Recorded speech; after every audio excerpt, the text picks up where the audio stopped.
Invités qui vont se succéder pour parler de ce rassemblement qui aura lieu demain à partir de 14h devant l'ambassade de Chine. Mais la première question, Samia, qui sont les Ouïghours ?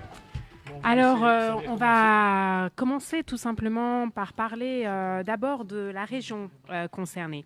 Donc, le Turkestan oriental, dit le Xinjiang, c'est une région du nord-ouest de la Chine, voisine de 8 États. C'est une région qui est pluriethnique, avec les Ouïghours, les Ouïs, les Kazakhs, les Tadjiks.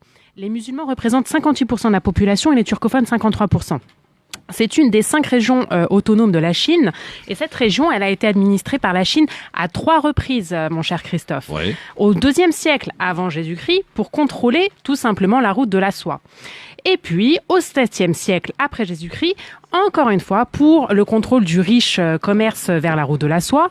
Et enfin, au milieu du 19e siècle, et c'est à ce moment-là qu'on l'a appelé donc le Xinjiang, qui signifie nouvelle frontière. On comprend pourquoi de nombreux Ouïghours tiennent absolument à ce qu'on appelle le Turkestan oriental, et on leur fait honneur aujourd'hui en commençant par cette expression-là. Au XXe siècle, la région va être indépendante à 2 reprises. De façon très courte, de 1933 à 1934, puis de 1944 à 1949, et elle sera pro-soviétique.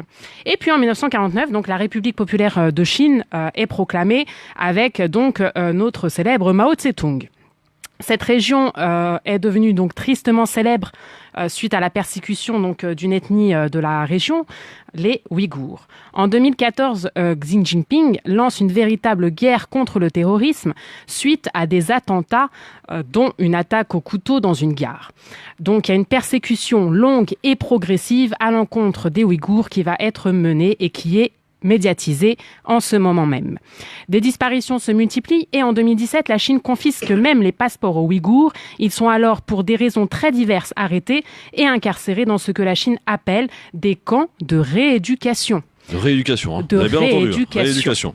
Ouais. On prétend alors inculquer le chinois, transmettre une culture politique communiste aux détenus. On sait aujourd'hui, grâce à de nombreux témoignages et au scandale il y a quelques mois, des fameux Camp Leaks, que tout est sauf de la transmission de savoir. Les Ouïghours expatriés sont surveillés même au-delà des frontières par le gouvernement chinois. Le Turkestan oriental est aujourd'hui une prison à ciel ouvert. Alors cette prison à ciel ouvert, quelle est-elle ? Qu'est-ce qui s'y passe ? Eh bien, ils sont torturés, ils sont même drogués. Il y a eu de nombreux témoignages de Ouïghours disant qu'ils sortaient tout simplement leurs bras d'une petite chambre de 20 mètres carrés où ils étaient parqués par dizaines et on leur injectait donc un produit. Alors quelques-uns, bien entendu, ont réussi à s'échapper et ces détenus sont privés totalement de tout contact avec l'extérieur. Ceux qui en sont sortis n'ont plus de repères. Leurs familles disent ne plus les reconnaître. Ils sont sensibles au moindre bruit, à la moindre lumière. Ils sont enfermés durant des mois, voire des années. Ils sont donc traumatisés par des conditions de détention terribles. Tout est contrôlé dans cette région. Alors, vous savez que la Chine a le contrôle au faciès. Eh bien, dans cette région, le contrôle, il est largement renforcé.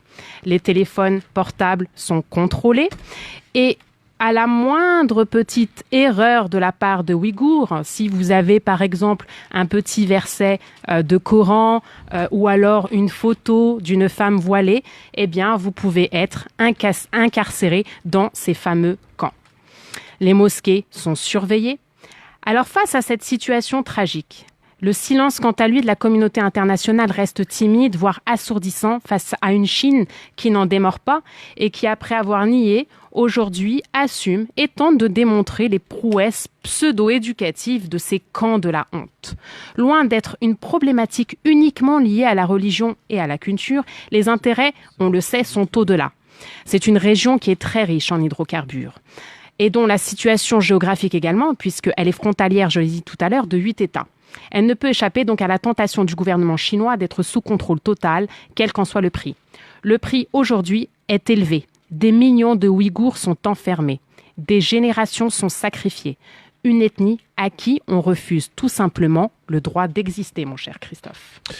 Voilà un peu pour l'historique. Alors les chiffres pour ce qui est des musulmans présents en Chine, c'est quoi? 120 millions je crois, ce qui représenterait 1% de la population. C'est ça. Voilà. Et donc les Ouïghours, on a des chiffres sur combien ils seraient? Alors, je pense que le spécialiste des Ouïghours va intervenir sur la question. On peut commencer à le présenter d'ailleurs, Christophe. Oui. Donc, il s'agit de Jean. Oui. Donc Jean qui est le représentant donc de l'association Ouïghours en France, qui est également interprète et donc chercheur. Il a énormément d'informations à nous donner sur la question, donc je le laisse prendre la parole sur cette partie-là. Alors juste avant qu'il prenne la parole, il est important de rappeler ce pourquoi on consacre une partie de cette émission Ouïghour, parce que d'abord, dans les autres médias, on n'en parle pas. Pourquoi on n'en parle pas d'ailleurs? Je vais poser la question à Tarek Mami et Farid Tamsamani. Parce que la Chine, c'est une puissance économique, messieurs, ça ne nous aura pas échappé. Moi, le premier point que je souhaite soulever avant de laisser les spécialistes parler, c'est l'emplacement géographique Ouais. qui sert ou dessert des peuples. Je veux sauter du coq à l'âne. Prenez les Kurdes. Leur situation géographique fait qu'ils subissent depuis des siècles, de tout temps et par tous. Et vous avez la situation des musulmans en Birmanie.